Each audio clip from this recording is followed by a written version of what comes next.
Bulan lalu kita ngomong soal kita perlu penyertaan Tuhan. Bulan ini saya akan ajarin saudara, menyadarkan saudara, memberikan saudara pengertian bahwa kita juga butuh keluarga. Katakan kita butuh keluarga. Ya. Nah, saudara, dimulai dari Kejadian pasal 2 ayat 1 ayat 18. Ayo kita baca sama-sama.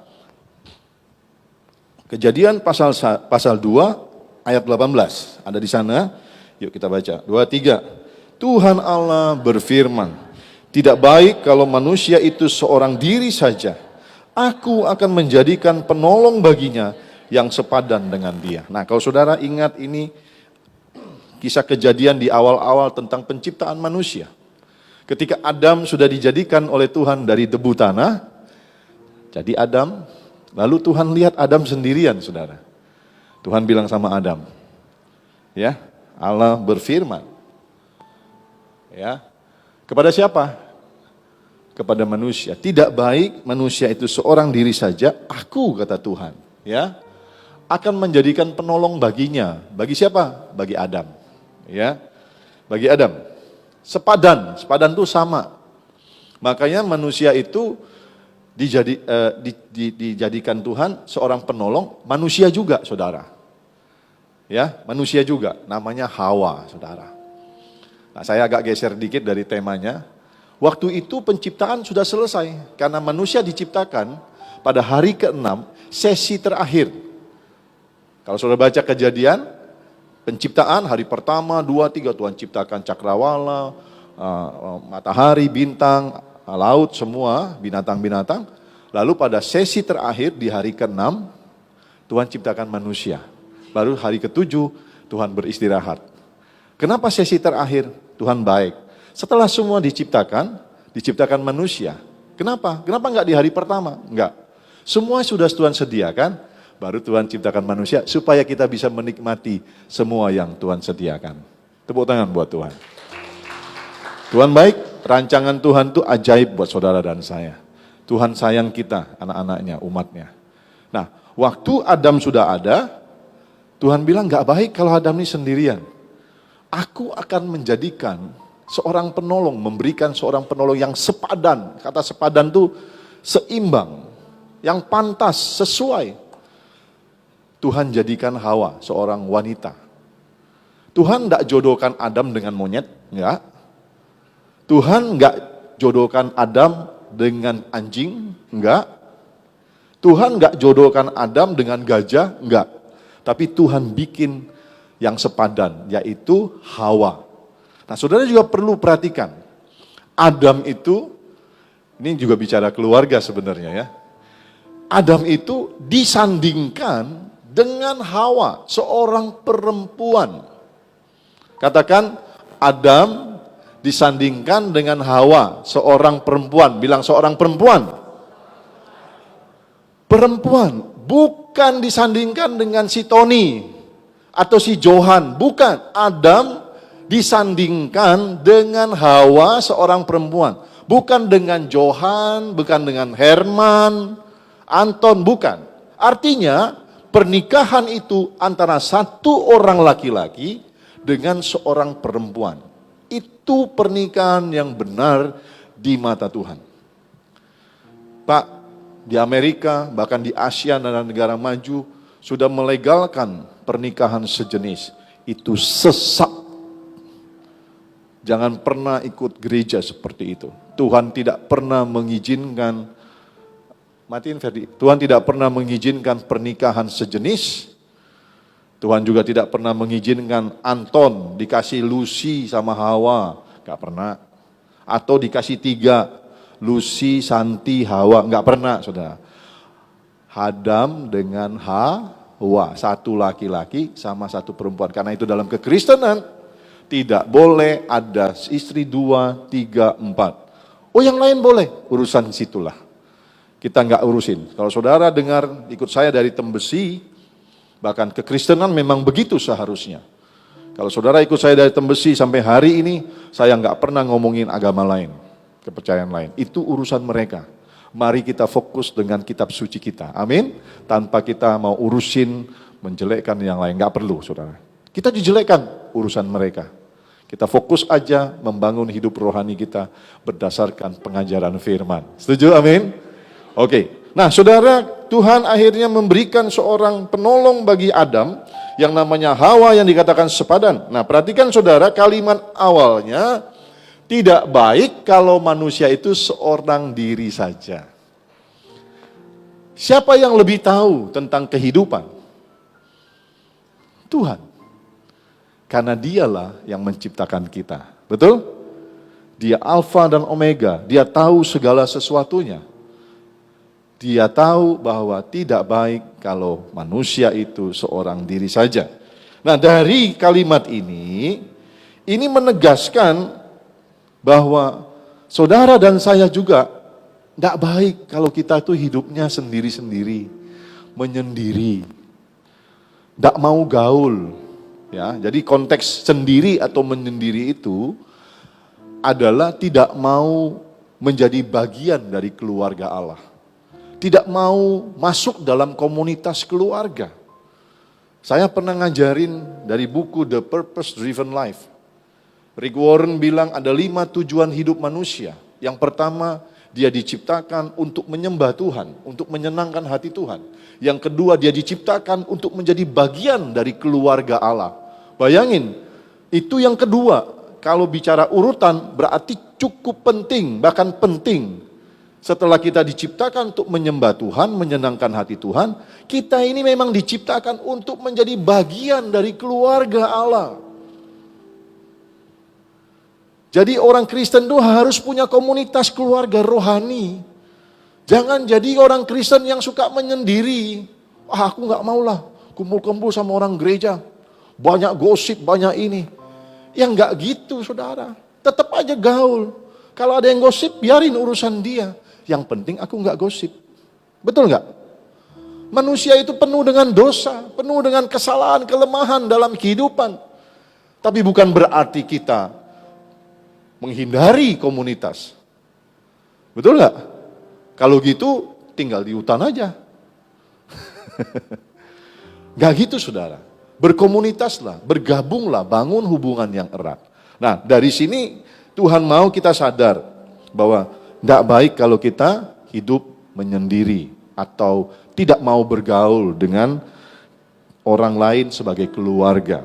Nah, saudara yang dikasih Tuhan, keluarga itu inisiatif Allah. Katakan keluarga itu inisiatif Allah. Ya, saya konselor di BPN, bimbingan pernikahan, pra atau pasca nikah. Jadi kami belajar Kejadian 1 ayat 28 ketika Tuhan berkata, diberkatilah, beranak cuculah. Allah memberkati mereka lalu Allah berkata beranak cuculah. Itu artinya bangunlah keluarga. Jadi keluarga itu inisiatif dari Allah. Supaya apa? Supaya ketika kita berada dalam lingkungan keluarga, nah ini makanya poin-poinnya bagus. Kan temanya kita butuh keluarga. Mengapa? Supaya di dalam komunitas keluarga, ketika kita ada di dalam keluarga, kita bisa saling memperhatikan, saling tolong menolong, saling mendoakan, saling mengisi satu dengan yang lain, saling menjaga satu dengan yang lain. Katakan amin. Ya, sekali lagi, tidak baik manusia itu seorang diri saja. Ya, dia harus bergaul, membangun hubungan yang erat, yang dekat dengan sesamanya, ya. Baik, mari kita lihat arti keluarga. Ini saya bilang.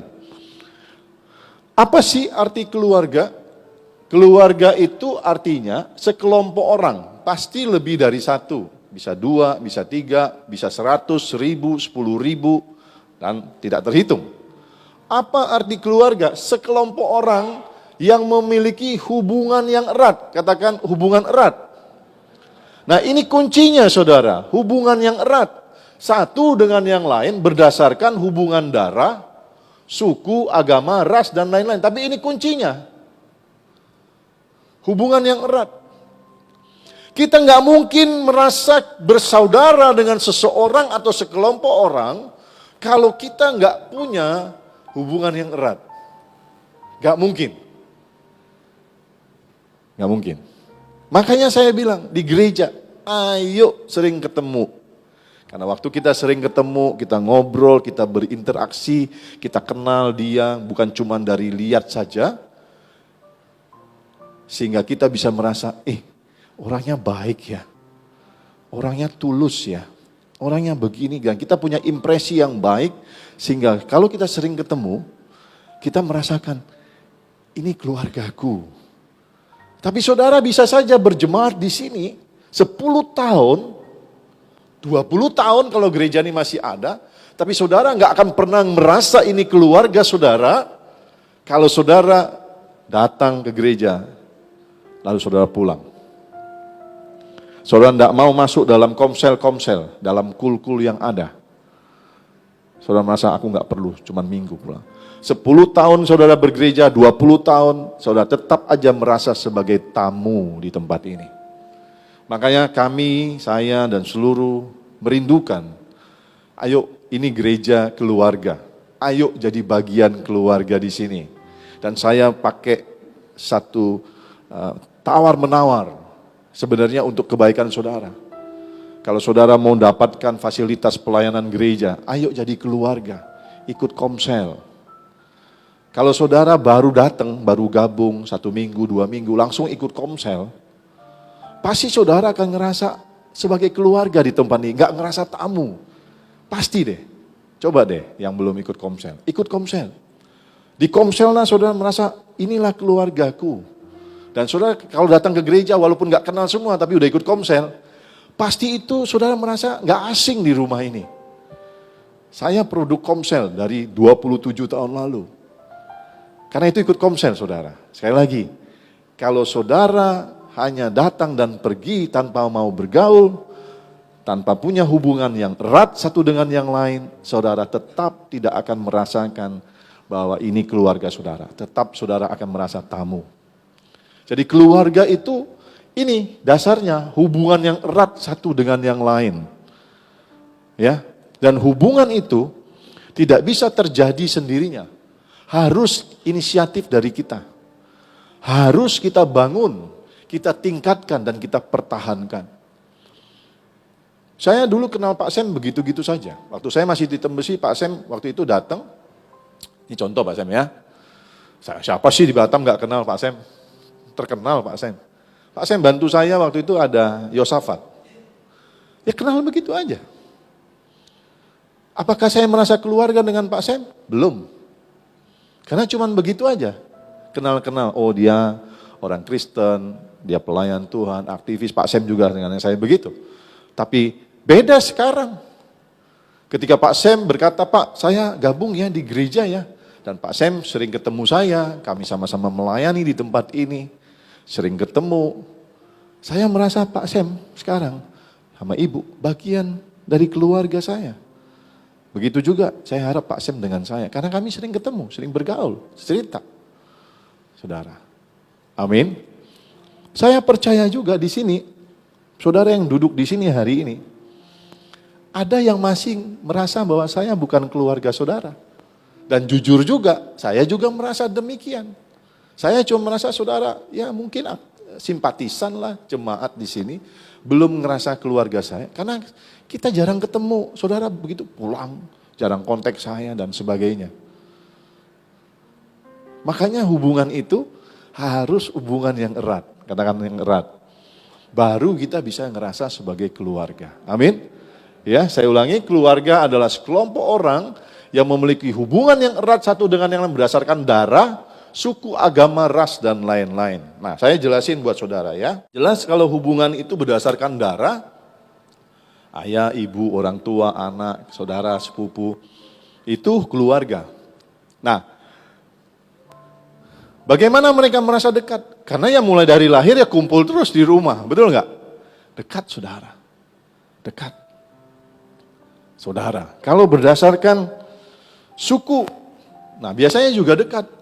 Sama-sama sukunya mungkin Siahaan, ya, sukunya mungkin Tobing, atau apalah, atau yang dari Ambon punya farm yang sama. Saya juga orang Chinese punya marga juga. Itu biasanya otomatis karena satu suku rasanya ada kedekatan, saudara. Betul nggak? Ya, kita bisa sebut keluarga. Saya waktu datang ke Batam 20 tahun lalu, 2003, saya nggak punya family. Kakak saya cuma bilang begini, Fer, ada satu Margali, family kita katanya. Saya nggak pernah ketemu. Usianya 15 tahun di atas saya. Lalu saya telepon, ketemu, begitu ketemu langsung dekat, saudara, sampai hari ini. Karena ada kedekatan suku, marga, saudara. Nah, bisa juga, saudara, makanya saudara sering kita dengar, kalau saya ingat tuh, IKBSS, Ikatan Keluarga Besar Sumatera Selatan, orang Palembang. Saudara. Kan banyak di Batam tuh, perkumpulan. Ikatan Keluarga Besar Minang, orang Minang. Ikatan Keluarga Besar, ya kan, dari Jawa mungkin, dari Kudus. Nah, kira-kira begitu, ikatan hubungannya berdasarkan suku atau marga atau asal, ya, sama-sama dari Ambon, sama-sama dari Medan, saudara, sama-sama dari Jogja mungkin. Sampean dari mana? Dari Jogja. Ih, rasanya langsung deket gitu ya. Kalau Pak Agus dari mana Pak Agus? Jogja ya. Pak Agus kalau ketemu orang Jogja kan, sampean dari mana? Jenengan dari mana? Jogja. Wih, rasanya ketemu teman lama gitu Pak ya. Nah itu bisa otomatis juga, tapi tetap harus dibangun. Sering ketemu, ngobrol, dan sebagainya. Nah kemudian, keluarga karena satu gereja. Nih, keluarga satu gereja. Nah ini lebih kompleks. Sukunya berbeda, ya, umur berbeda, asal berbeda, latar belakang berbeda. Ya, ketemu di sini karena sering ketemu. Nah, itu saya bilang, sering ketemu membangun hubungan jadi keluarga. Ada juga yang nggak jadi keluarga, yang tadi saya bilang nggak mau gabung. Gitu ya. Saya kasih contoh saja, saya dengan Bu Ratna. Bu Ratna udah berapa lama bergereja di sini? 4 tahun ya. Sebelumnya saya nggak pernah ketemu sama Bu Ratna. Ya Bu, nggak pernah ketemu ya. Saya nggak tahu Bu Ratna tinggal di mana. Begitu Bu Ratna datang sering ke gereja, sering ikut doa, rajin, lalu juga suka ngobrol juga. Suka sekali enggak, tapi adalah. Kita suka doa sama-sama, ya. Ini nggak pernah absen doa unity. Akhirnya kami secara roh merasa keluarga. Saya merasa Ibu Ratna ini keluarga saya. Makanya ikut doa saudara. Ada satu statement bilang begini, perhatikan saya penting. Kita akan merasa dekat dengan siapa kita berdoa. Ya, kita akan merasa dekat dengan siapa kita berdoa. Lalu kepada siapa kita berdoa. Dan untuk siapa kita berdoa. Saya ulang, kita akan merasa dekat dengan siapa kita berdoa. Kepada siapa kita berdoa dan untuk siapa kita berdoa. Itu pasti terjadi rasa kedekatan kekeluargaan itu. Jadi kalau kita sering berdoa bersama-sama, pasti ada kesatuan hati, unity, kesatuan roh. Kalau kita berdoa kepada Tuhan, kita menjadi dekat dengan Tuhan. Sering berdoa menjadi dekat sama Tuhan. Kalau kita doakan orang tersebut, berarti kita punya hati, kita akan dekat dengan orang tersebut. Nah saudara mungkin saja nggak bisa dekat sama saya, nggak pernah doain saya. Ayo belajar. Saya doain saudara. Mungkin nggak sebut nama satu-satu, karena kalau yang sebut satu-satu itu yang memang ada satu case yang spesifik. Tapi saya selalu doain jemaat. Amin. Ya. Nah saudara yang dikasih Tuhan, itulah arti keluarga. Sekelompok orang yang memiliki hubungan yang erat satu dengan yang lain. Berdasarkan hubungan darah, suku, agama, ras, dan lain-lain. Nah sekarang saya ajak saudara belajar lagi. Mari kita lihat 3 jenis keluarga. Tadi apa itu keluarga, sekarang 3 jenis keluarga. Yang pertama keluarga sosial. Keluarga yang berdasarkan hubungan sosial. Satu daerah, satu organisasi. Di Batam seperti saya bilang banyak. Ada perkumpulan keluarga Nias. Dan itu pun berapa perkumpulan. Isinya orang Nias semua saudara. Dan ketika mereka kumpul karena satu daerah, Oh, mereka merasa keluarga, saudara. Ya, saya pernah lihat acara Simbolon, ya. Nah itu yang turunannya Simbolon ada berapa? Itu kakak adiknya. Oh itu kalau kumpul tuh seru sekali itu, ya. Mungkin dia nggak pernah ketemu, tapi begitu ketemu Simbolon dan berbagai, kan ada berapa kakak beradiknya itu ya, pasti rasanya akrab sekali, ngerasa keluarga gitu loh, ya. Nah itu berdasarkan hubungan sosial atau satu organisasi. Ikatan pencinta alam, ya, atau alumni. Nah, saudara pernah dengar Kagama, keluarga alumni Gajah Mada. Alumni, saudara, dari berbagai agama, suku. Tapi kalau mereka lulusan dari Universitas Gajah Mada, mereka masuk dalam keluarga. Dan itu rasanya dekat, saudara. Nah, berdasarkan hubungan daerah, organisasi, ikatan keluarga pencinta alam. Bahkan ada yang pencinta burung, saudara. Ada, saudara. Sama-sama hobi burung. Nah, itu bicara tentang hubungan sosial. Tapi dekat. Karena kalau udah hobi burung, nanti janjian ketemu tuh. Minggu ini kita bawa burung ya. Ya, kemana? Ke lapangan di situ tuh. Ada yang bawa 1 burung, 2 burung, nanti kumpul tuh. Oh, cucu. Seru tuh satu lain ngomongin burungnya. Gitu loh, ya. Nah, itu sosial, saudara. Sosial. Lihat tipe yang kedua. Keluarga jasmani, ya itulah hubungan darah tadi, orang tua, ayah, ibu, ya saudara dan yang ketiga keluarga rohani. Ya, hubungan dalam satu komunitas gereja. Bisa satu sinode. Kalau kita di GBI ya. Nah, ini keluarga besar GBI Immanuel, satu gereja. Ada juga GBI, saya ada grup hamba Tuhan, ya. Ada grup pejabat Gereja Bethel Indonesia. Oh banyak itu saudara. Ratusan orang saudara. Pak Sem ada, ya Pak Timor ada, Bu Marta ada di grup pejabat saudara.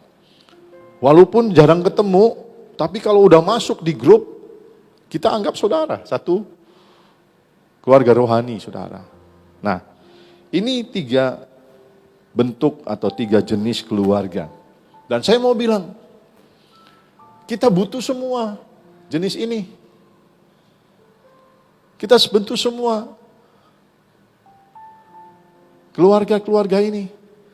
Jangan cuma bilang, aku nggak perlu tuh keluarga sosial. Aku nggak gaul, yang penting aku dengan keluargaku aja. Hati-hati. Jangan sombong. Satu waktu kita perlu. Makanya mari berkomunitas, mari bergaul. Amin. Jangan ngerasa aku nggak perlu keluarga sosial, aku nggak perlu keluarga rohani. Aku ibadahnya di rumah aja, nonton online. Sekarang kan banyak nih Kristen online. Saya harus ngomong ini, menyadarkan saudara. Nih yang nanti saya tayangkan. Dengar yang lihat online. Lagi ditayang, ini lagi direkam ya. Jangan jadi Kristen online. Sejak COVID, kalau COVID kita nggak bisa keluar rumah, nggak bisa kumpul di gereja. Oke, itu namanya masa darurat, kondisi khusus. Kita nggak ke gereja karena ada penyakit, wabah, pandemi. Tapi selesai COVID, kembali beribadah di gereja. Jangan ngerasa aku nggak perlu, udah cukuplah online dengar firman. Kalau saudara mati, siapa yang nguburin? Emang pengkhotbah online itu datang ke rumah saudara? Saya mau tanya. Serius saya ngomong. Oh Pak, nggak perlu Pak. Saya ikutin online pendeta terkenal Pak. Banyak yang terkenal kan? Si ini, jemaatnya puluhan ribu, ratusan ribu. Emang kalau saudara sakit, dia datang ke rumah saudara doain? Emang kalau saudara bermasalah, butuh bantuan, dia datang, dia kenal saudara? No. Enggak, saudara. Emang kalau saudara mau kawin, dia yang kawinin, berkatin? Enggak, saudara, dia enggak kenal sama saudara. Boleh ikut ibadah online, itu suplemen tambahan. Oke, sadar, ngerti? Yang ngerti bilang amin. Datang ke gereja, bangun hubungan keluarga rohani di gereja. Bukan online. Pendeta yang ngajar di online itu tidak salah. Tapi dia nggak mungkin datang ke rumah saudara ketika saudara membutuhkan pelayanan dari gereja. Catat baik-baik itu. Ya. Nah saudara, 3 keluarga ini kita butuh. Tadi saya kasih kesaksian banyak tentang bahwa memang kita butuh 3 bentuk jenis keluarga. Keluarga sosial, bergaul saudara, bergaul. Bergaul saudara. Jangan batasin, hanya lihat kalau pergaulannya jelek, ya jangan ikut-ikutan jelek. Tapi bergaul harus. Gitu loh. Sosial, bangun hubungan sosial. Kita ini makhluk sosial, harusnya kita bergaul. Tidak baik manusia itu seorang diri saja. Amin. Ya. Karena keluarga sosial juga membantu kita. Keluarga jasmani terlebih, keluarga rohani terkhusus, saudara.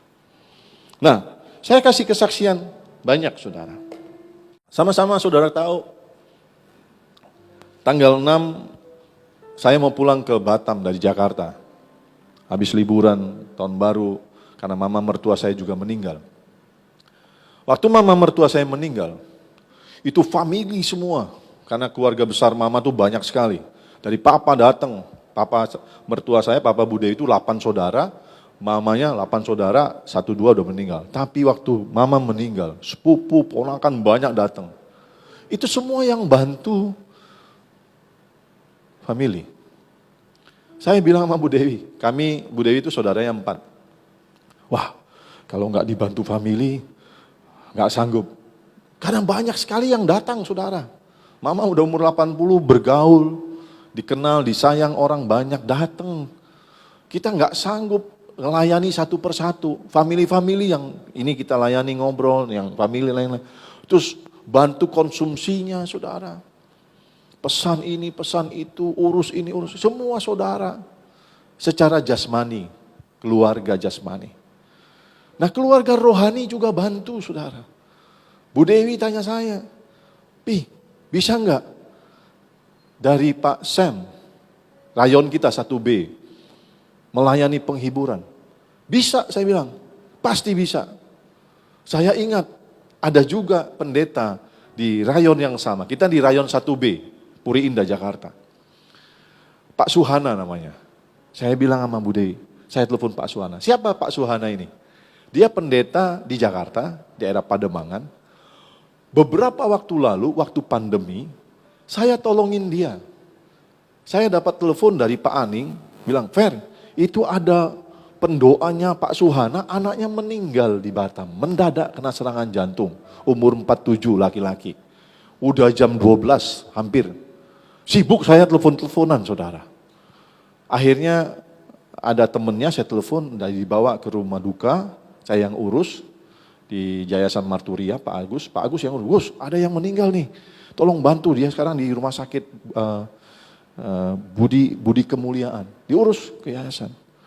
Mulai dari malam itu sampai penghiburan, sampai pemakaman, kita yang urus. Ada, saya minta datang tuh, beberapa kali datang. Tantenya kasih saya uang, saya bilang gak usah tante, akhirnya dia masukin ke gereja. Besoknya Pak Suhana telepon saya, terima kasih Pak, minta nomor rekening gereja. Untuk apa saya bilang? Gak usah Pak, ini tugas saya, tugas kami gereja untuk melayani. Nah dia ingat, nah waktu Mama Bu Dewi meninggal, saya telepon dia, Pak mau minta bantu, gantian. Dia yang melayani, sama rayon 1B juga melayani. Itu waktu Mama Bu Dewi meninggal. Nah kakak saya, 30 November Mama Bu Dewi meninggal. Kakak saya, anaknya waktu tanggal 6 Sabtu saya mau berangkat, hari Jumat itu tanggal 5, kakak saya telepon dari Cirebon. Nangis-nangis, kakak saya Cilisa. Saya 6 saudara, Teddy, laki-laki, Linda, Lisa, Novian di Jakarta, Lisa di Cirebon, Teddy di Jakarta, Linda di Jambi, Pak Robert Arsen, dan saya. Telepon, Fer, Dodo meninggal. Kaget, anaknya laki-laki. Saya telepon kakak saya Novian di Jakarta, ayo kita ke Cirebon. Langsung setting, langsung ke Cirebon. Kenapa? kami datang untuk memberikan support. Kakak saya yang laki-laki dari Jakarta datang, sepupu datang. Nah, setelah penguburan kakak saya Linda datang, keluarga jasmani mensupport datang. Kakak saya senang sekali kami ada, dampingin dia, peluk dia, hibur dia. Saya berapa hari di sana sampai selesai pemakaman. Tapi yang saya lihat, gak cuman kami keluarga, tapi keluarga sosial, kakak saya cerita, membantu. Nanti saya ceritain. Keluarga rohani, kakak saya itu aktivis di Katolik, ya Katolik saudara. Saya melihat nyata, itu teman-teman gerejanya yang sibuk karena dia sedang berduka, dia tidak bisa apa-apa, dia cuma bisa nangis. Itu teman-teman gerejanya yang sibuk siapin kue, sibuk urus penghiburan dan di pemakaman, semua orang gereja datang bantuin. Karena kakak saya gaul, saudara. Saya tahu, kakak saya ini gaul. Dia aktivis. Waktu tinggal di Jakarta di Green Garden, ada gereja di Green Garden, kakak saya aktivis. Nah waktu meninggal, teman-teman yang di Jakarta itu telepon semua. Dan pada bantuin kirim uang duka. Bantu secara moral, material, doa dan sebagainya. Saya melihat bagaimana kakak saya disayang, dibantu, dihibur, diperhatikan. Kenapa? Karena dia bergaul. Banyak yang sayang dia. Saya tahu kakak saya Cilisa ini orang yang lemah lembut gaul. Nah saya pernah ngomong sama saudara juga begini. Sering kan di kalangan Kristen, waktu itu saudara tahu saya kan dulu di HOG, gereja besar, sekarang jemaatnya sampai 2000. Orang bilang gereja orang kaya. Ya memang Pak Erwin, gerejanya aja gede gitu. Ya. Sering ada selentingan waktu saya di sana. Tapi saya patahkan selentingan itu. Kalau orang kaya aja, banyak yang datang. Dilayani sedemikian rupa. Saya patahkan asumsi negatif seperti itu. Saya klarifikasi, saya bilang, enggak seperti itu. Saya bilang, kalau ada yang meninggal dia, banyak yang datang, banyak yang kasih support, banyak kasih perhatian, bukan karena dia kaya, tapi karena dia bergaul. Lalu saya kasih contoh, tuh lihat Pak Sianturi, dulu anggota komsel saya, mantan pas pampres, ikut komsel, ikut doa, ikut pelayanan. Waktu dia meninggal, hampir semua HOG itu datang. Waktu saya udah keluar dari gereja, apa yang saya ngomong ini masih terjadi. Bu Sianturi ketika bapak sudah meninggal, dia tetap aktif di gereja. Melayani, jadi pendoa, gaul di komsel. Ikut Pak Yandi pelayanan di penjara. Waktu Bu Sianturi meninggal, lebih banyak lagi yang datang.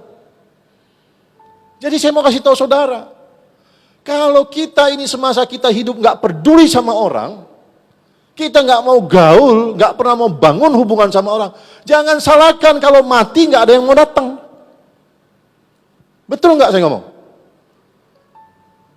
Jangan salahkan kalau Anda bermasalah, tidak ada yang mau nolongin. Karena waktu kita hidup, kita menyendiri, nggak mau gaul, nggak mau peduli orang. Sehingga ketika kita bermasalah butuh pertolongan, orang lain juga nggak peduli. Apa yang kita tabur, itu yang kita tuai. Oh jelas saya ngomong, ini fakta kok. Jadi bukan cuma orang kaya yang banyak orang datang, no. Tapi tergantung bagaimana kita membangun hubungan dengan keluarga rohani, dengan masyarakat sosial, dengan keluarga jasmani kita, saudara. Amin. Makanya kita butuh keluarga. Tidak baik manusia itu seorang diri saja. Ya, kakak saya ini meninggal. Saya lihat bagaimana kami kakak beradik datang. Karena kakak saya ini lovely woman, lovely. Menyenangkan, lembut. Saudara. Teman-temannya, tetangganya. Saya ketemu tetangganya, kakak saya cerita. Waktu Dodok tuh meninggal, jam 7 pagi diketok kamarnya nggak buka. Jam 8 ketok kamarnya nggak buka. Suaminya yang udah umur 70 buka kaca, turun, ketemu udah geletak di lantai, udah meninggal, udah dingin. Berat saudara, hampir 90, nggak bisa angkat kakak saya. Kak saya tuh seperti Bu Rehulina, gak bisa angkat.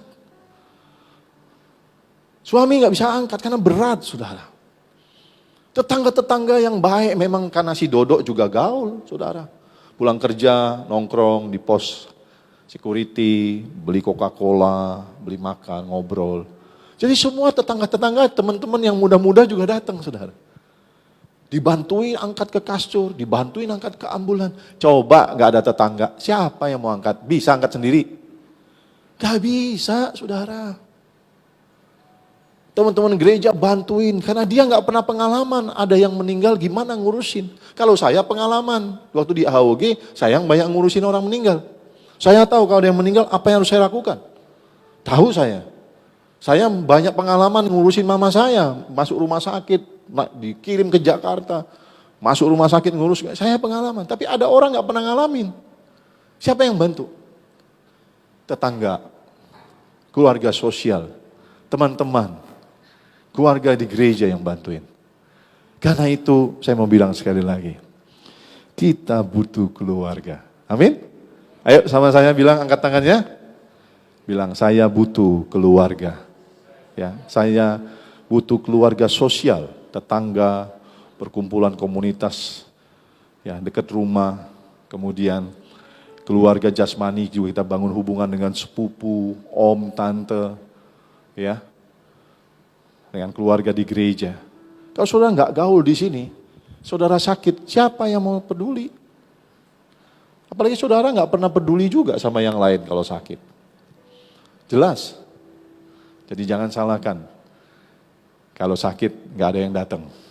Karena kita nggak pernah bergaul. Amin. Kita butuh keluarga. Satu lagi kesaksian. Minggu lalu, tiba-tiba saya di WA sama teman saya Pak Jeffrey. Ketua Pria Sejati Batam.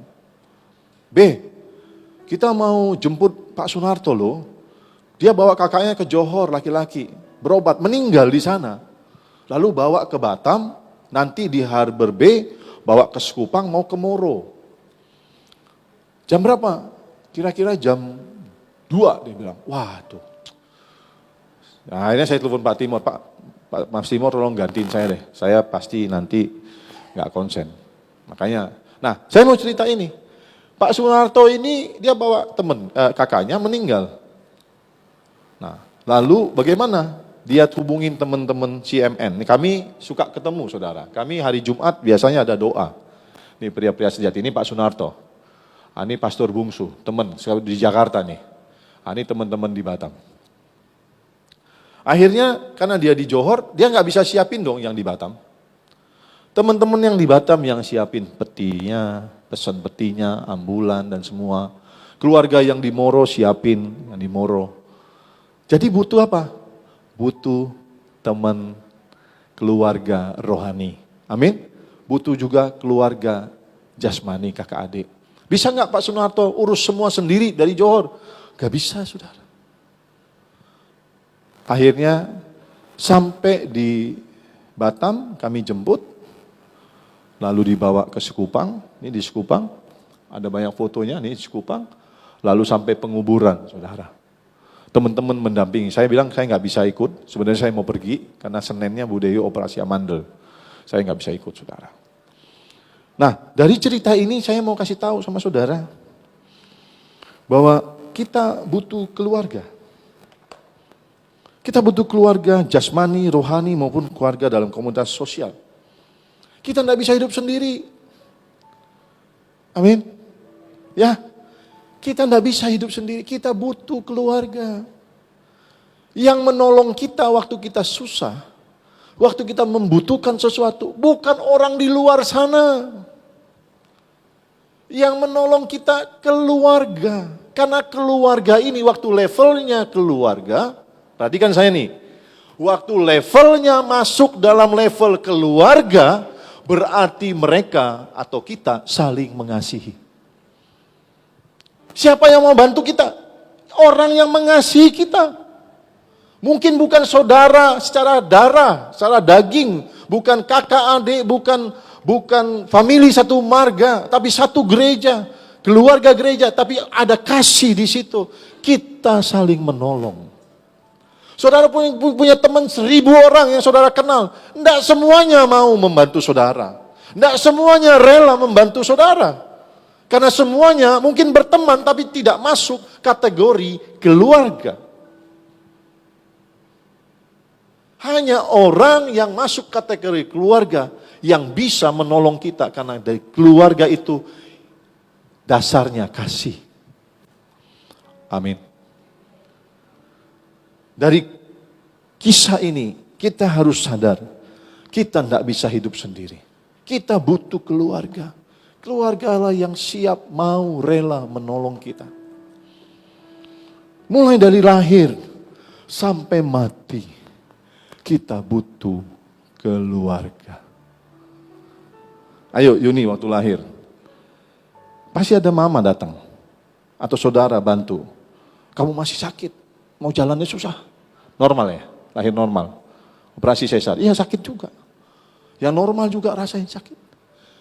Mau nyuci baju enggak bisa, mau masak enggak bisa. Siapa yang masakin? Keluarga. Waktu kamu nyusuin, keluarga bantu nyuci baju. Mas, betul enggak ibu-ibu? Keluarga. Sekali lagi, kita butuh keluarga. Yuk baca sama-sama. 2, 3.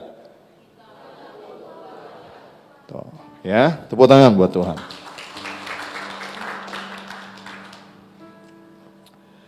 Saudara, saya ajak saudara baca Roma 12 ayat 4 sampai 8.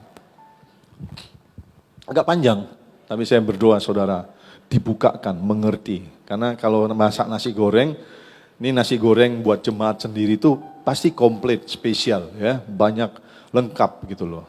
Kayak gitu ya. Ya, Roma pasal 12 ayat 4 sampai 8. Sebab sama seperti pada satu tubuh kita mempunyai banyak anggota. Tetapi tidak semua anggota itu mempunyai tugas yang sama. Perhatikan yang digaris bawahi. Demikian juga walaupun kita banyak, adalah satu tubuh di dalam Kristus. Tapi kita masing-masing adalah anggota yang seorang terhadap yang lain. Demikianlah kita mempunyai karunia yang berlain-lainan menurut kasih karunia yang dianugerahkan kepada kita. Jika karunia itu adalah untuk bernubuat, baiklah kita melakukannya sesuai dengan iman kita. Jika karunia untuk melayani, baiklah kita melayani. Jika karunia untuk mengajar, baiklah kita mengajar. Jika karunia untuk menasihati, baiklah kita menasihati. Perhatikan yang warnanya berbeda. Siapa yang membagi-bagikan sesuatu, hendaklah ia melakukannya dengan hati yang ikhlas. Siapa yang memberi pimpinan, hendaklah ia melakukannya dengan rajin. Siapa yang menunjukkan kemurahan, hendaklah ia melakukannya dengan sukacita. Saudara, dari ayat-ayat yang kita baca dalam Roma pasal 12, 4 sampai 8. Ini mengajarkan, menerangkan kepada kita bahwa sekalipun kita ini berbeda-beda, ya, sekalipun kita banyak, saudara, dengan latar belakang berbeda, status sosial berbeda, potensi berbeda, suku berbeda, pendidikan berbeda, tapi kita adalah satu tubuh. Seperti yang firman katakan, satu tubuh yang diikat satu dengan yang lain oleh kasih Kristus. Sehingga kita menjadi satu yang namanya tubuh Kristus. Ada yang menjadi kepala, ada yang menjadi tangan, ada yang menjadi kaki, ada yang menjadi jari, telinga, mata. Kita dengan latar belakang, status, potensi, suku, pendidikan, kita masing-masing saling melengkapi. Amin. Saling melengkapi, saling mengisi, saling mengikat satu dengan yang lain. Tangan tidak bisa dibilang tubuh kalau dia sendirian. Kalau tangan sendiri dia mati, saudara. Tangan tidak bisa, saudara, berjalan. Dia butuh kaki berjalan. Kaki nggak bisa korek kuping kalau nggak ada tangan, saudara. Nggak bisa ambil upil kalau nggak ada tangan, betul? Nah, kita satu dengan yang lain terikat. Berbeda-beda tapi kita satu diikat oleh tali kasih Kristus. Kristus adalah kepala dan kita adalah anggotanya. Nah, ini yang kita perlu sadari, saudara, bahwa di dalam perbedaan di gereja, yang saya bilang tadi, suku, latar belakang, status, potensi dan sebagainya, kita ini satu. Dan karena kita satu, kita terikat dan kita harusnya saling mengasihi satu dengan yang lain, saling tolong menolong. Amin. Kalau ada yang membutuhkan sesuatu, Kita mungkin tidak bisa bantu uang, mungkin kita pas-pasan, tapi setidaknya kita bantu doa. Amin. Makanya di grup ada 100 orang di grup. Di grup Immanuel itu ada 100 orang lebih. Saya kadang-kadang miris juga. Ketika ada yang sakit. Yang komen itu aja. Semoga lekas sembuh. Kadang saya pikir, ini komen aja nggak mau. Nggak mungkin lah dia mau doain.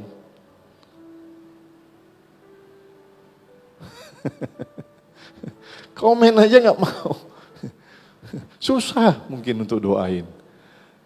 Lalu ngapain ada di grup? Gitu loh.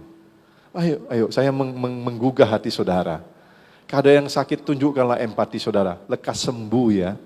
Karena waktu saudara menulis semoga lekas sembuh, setidaknya hatimu dan pikiranmu sedang mendoakan dia. Mungkin kau lagi sibuk gak sempet tutup HP lalu berdoa buat dia.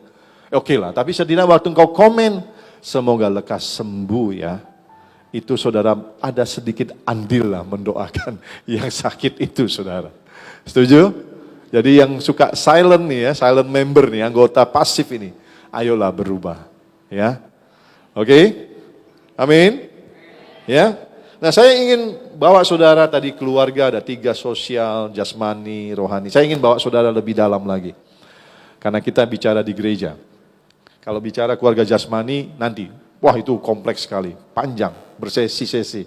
Saya suka bahas itu, tapi saya mau bahas saudara tentang satu hal keluarga rohani saja ya. Jadi saya ingin bawa saudara belajar tentang keluarga rohani. Ya, apa itu keluarga rohani? Ya, sekelompok orang yang memiliki hubungan yang erat, sekali lagi hubungan yang erat berdasarkan ikatan atau hubungan rohani, satu gereja, satu komsel, satu sinode atau satu agama. Ya. Waktu kita bangun hubungan rohani yang erat sebagai satu keluarga besar GB Immanuel, ada kekuatan yang besar. Atau di komsel kita gabung, kita nggak ngerasa sendiri dalam hidup ini, saudara. Karena ada orang-orang keluarga dekat kita, walaupun secara rohani, yang selalu ada buat kita. Saya ingat Pak Halomuan, ya, kasih contoh Pak. Pak Halomuan dan Pak Waru dan Pak Tambunan, itu ada di KUL Ibu Marta. Dan memang sudah berjenjang. Yang fokus untuk membantu Pak Halomuan dan Pak Waru, itu KUL-nya Bu Marta. Apa-apa nih cari Bu Marta, saudara. Gitu Pak ya. Kadang-kadang juga langsung ke saya gembalanya. Puji Tuhan saudara. Dia nggak sendiri, coba sendiri, bisa sendiri. Coba Pak bisa sendiri layanin Pak Waru, Tambunan, bisa. Nggak sanggup dia. Tapi karena ada keluarga rohani di komsel, sangat membantu ya Pak. Ada keluarga besar gereja ini, sangat membantu. Karena itu, ayo kita bangun keakraban, hubungan yang erat sesama anggota keluarga besar GB Immanuel. Amin. Siapa yang belum ikut komsel di sini? Coba angkat tangan. Yang jemaat, ayo ikut komsel saudara. Ikut komsel saudara, ya. Kalau saudara nggak gaul, seperti saya bilang tadi, jangan salahkan kalau saudara butuh sesuatu, tidak ada orang yang datang kepada saudara. Nah saudara yang dikasih Tuhan, struktur dalam keluarga rohani itu ada bapak, ibu rohani, saya, kalau di sini saya, ada Bu Dewi. Lalu ada kakak rohani, ini bisa aja gembala KUL, ya para pendeta. Lalu ada anak rohani dan saudara seiman, saudara satu dengan yang saudara seiman. Nah keluarga rohani ini saudara lihat di sini, baca 2-3. Keluarga rohani menjadi wadah atau partner bagi kita dalam membangun kerohanian. Saudara kalau jadi Kristen sendiri-sendiri, rohani saudara nggak maksimal bertumbuh. Saya yakinkan itu saudara. Kalau saudara jadi Kristen yang suka menyendiri, iman saudara, kerohanian saudara, pengetahuan saudara, kedewasaan saudara, tidak maksimal pertumbuhannya. Tapi kalau saudara gabung di gereja ini, saudara bergaul, saudara melayani, berinteraksi satu dengan yang lain, disitulah rohani saudara bertumbuh, mengakar, bertumbuh, berkuat, makin kuat dan berbuah. Kenapa? Karena di gereja kita berinteraksi. Kita diajar saudara di gereja saudara. Belajar mengasihi, belajar mengampuni saudara. Belajar memberi. Karena di gereja kita berinteraksi. Kita belajar untuk mengasihi. Ketika kita lihat ada yang susah, kita terdorong untuk membantu mengasihi. Untuk memperhatikan. Ketika ada yang membutuhkan, kita diajar belajar untuk memberi. Ketika dalam hubungan di gereja, mungkin ngomong, sama-sama melayani atau sama-sama di komsel, gaul, digesek, kita belajar mengampuni. Amin. Ya. Saya juga masih belajar jadi gembala di sini. Saudara pikir saya udah jadi malaikat? Belum. Saya masih belajar sabar. Ya. Ketika lihat saudara nih, yang saya harap ayo maju, enggak maju-maju, ya saya sabar. Ketika saya dikata-katain di belakang, dijelek-jelekin di belakang, diasumsikan negatif oleh jemaat saya, diomong-omong di belakang yang enggak benar. Emang saya ketawa-ketawa? Ya enggak, saya cuma ngurut dada. Ada jemaat bilang, kami takut loh sama Pak Ferry. Ketika saya dengar itu, saudara pikir saya ketawa-ketawa? Enggak, saya miris, sedih sekali saya. Jemaat saya takut sama saya gembalanya. Oh berarti dia nggak pernah mengenal saya secara pribadi. Dia datang ke gereja, nggak menganggap saya bapaknya. Saya belajar sabar. Saya belajar banyak dalam pengembalaan. Saya belajar banyak. Kita juga belajar banyak dalam interaksi kita. Amin. Dalam interaksi kita, ya. Gereja menjadi wadah, bahkan partner. Firman Tuhan bilang begini, besi menajamkan besi. Dalam interaksi kita, kita belajar banyak, disempurnakan. Tapi kalau kita menyendiri, gak gaul, jangan deh nanti tersenggol. Kita gak pernah belajar mengampuni. Pulang kita di rumah aja. Kita gak pernah belajar untuk memperhatikan orang lain yang membutuhkan. Tapi di gereja lah kita belajar banyak sehingga rohani kita bertumbuh, iman kita semakin kuat. Amin. Tepuk tangan buat Tuhan. Sedikit lagi saudara. Sedikit lagi. Keluarga rohani menjadi sahabat bagi kita ketika kita mengalami masalah. Nah ini saya tadi kan fokus ke keluarga rohani. Sudah keluarga 3 bentuk, sekarang mari kita masuk ke keluarga rohani. Tadi yang pertama keluarga rohani di gereja, menjadi wadah di gereja ini, menjadi sparring partner, teman latihan untuk membangun kedewasaan kita. Belajar ngampuni, memberi, belajar memperhatikan, belajar melayani orang, belajar dan lain-lain. Yang kedua, keluarga rohani menjadi sahabat, katakan sahabat. Bagi kita ketika kita mengalami masalah. Ketika kita mengalami masalah, keluarga rohani di gereja menjadi sahabat bagi kita untuk mendoakan, minimal mendoakan. Kedua, mendampingi, menghibur, menasehati, menolong kita, saudara. Wah, saya bisa khotbah sampai 12:30 nih. Ini spontan aja. Lex, maju Lex. Sini, Pak Lex. Sini. Ayo Alex, buruan, kasih mic. Pak Alex ini menjadi jemaat saya di Tembesi, sama waktu itu dari bujangan ya, sampai menikah dengan istrinya Bu Mei, sampai punya anak, sini 3.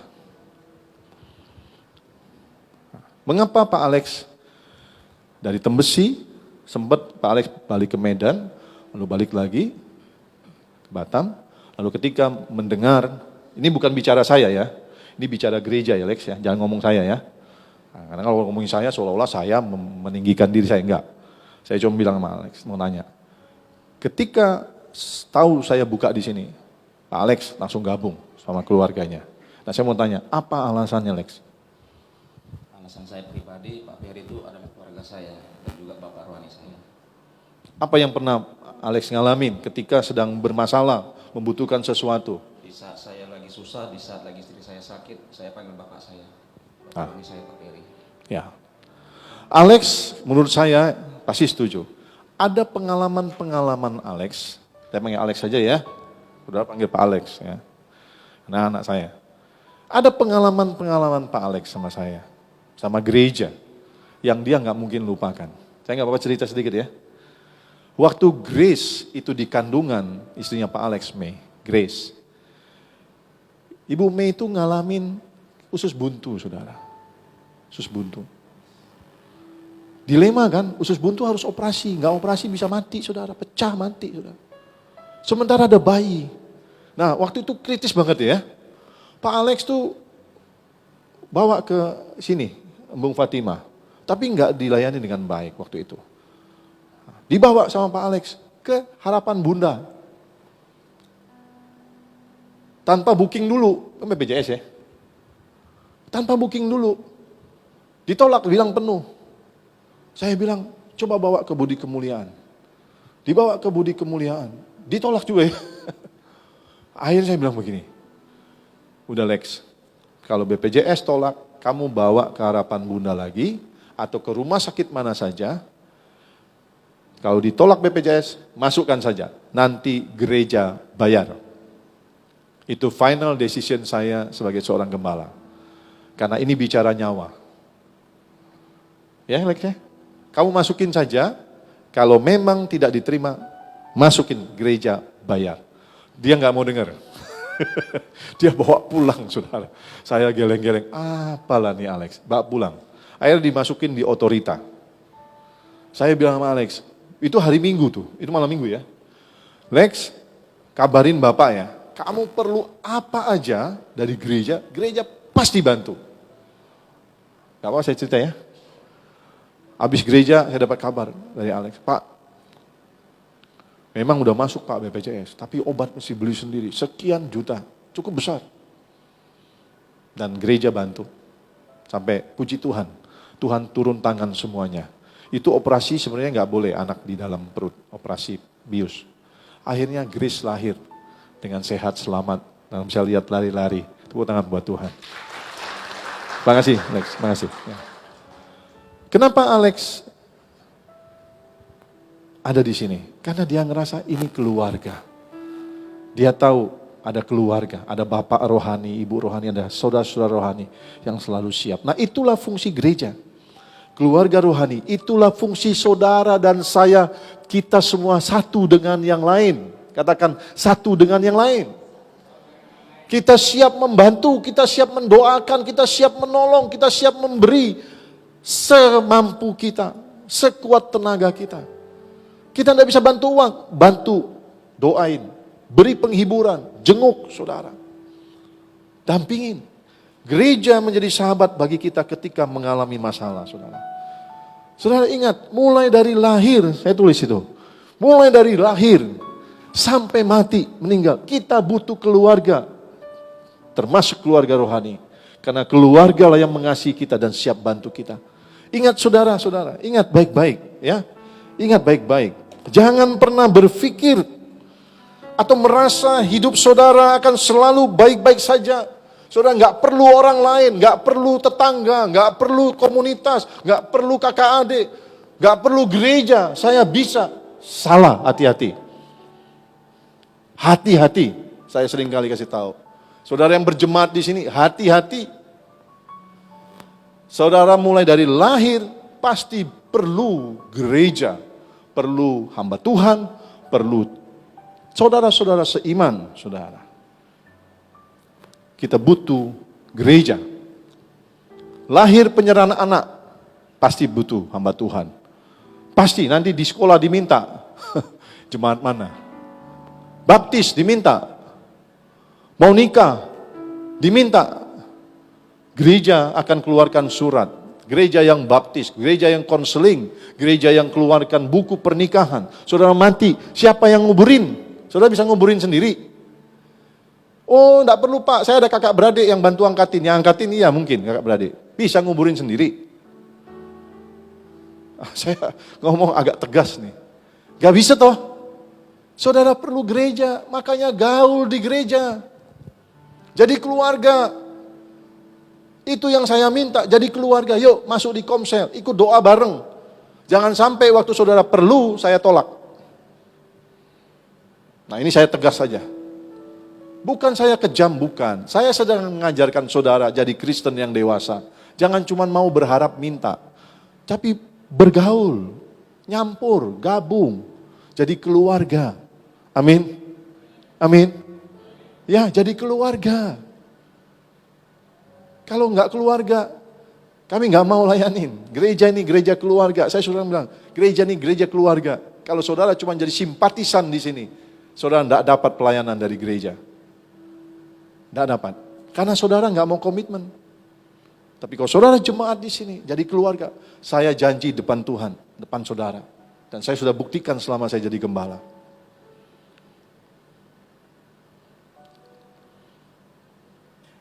Amin. 1 Korintus 10 ayat 12 terakhir. Sebab itu siapa yang menyangka bahwa ia teguh berdiri, hati-hati supaya ia jangan jatuh. Hati-hati. Coba lihat kiri kanan bilang, ingat tuh pesan Pak Ferry bilang, ya. Ingat. Nah, inilah ayat sama-sama kita. Saya tutup sampai di sini. Ayo baca sama-sama Ibrani 10 ayat 25. 23. Janganlah kita menjauhkan diri dari pertemuan-pertemuan ibadah kita, seperti dibiasakan oleh beberapa orang, tapi marilah kita semakin giat melakukannya menjelang hari Tuhan yang mendekat. Ya, nggak mau ibadah, nggak mau komsel, nggak mau gaul, nggak mau doa, nggak. Saudara yang dikasih Tuhan, hari Tuhan itu semakin dekat, goncangan semakin kuat, kita perlu gandengan tangan. Waktu kita lemah, ada yang topang kita. Waktu kita butuh, ada yang tolong kita. Waktu sedih, ada yang hibur kita. Amin. Ya. Oke, puji Tuhan. Semoga saudara diberkati, amin. Tepuk tangan. Mari kita bangkit berdiri.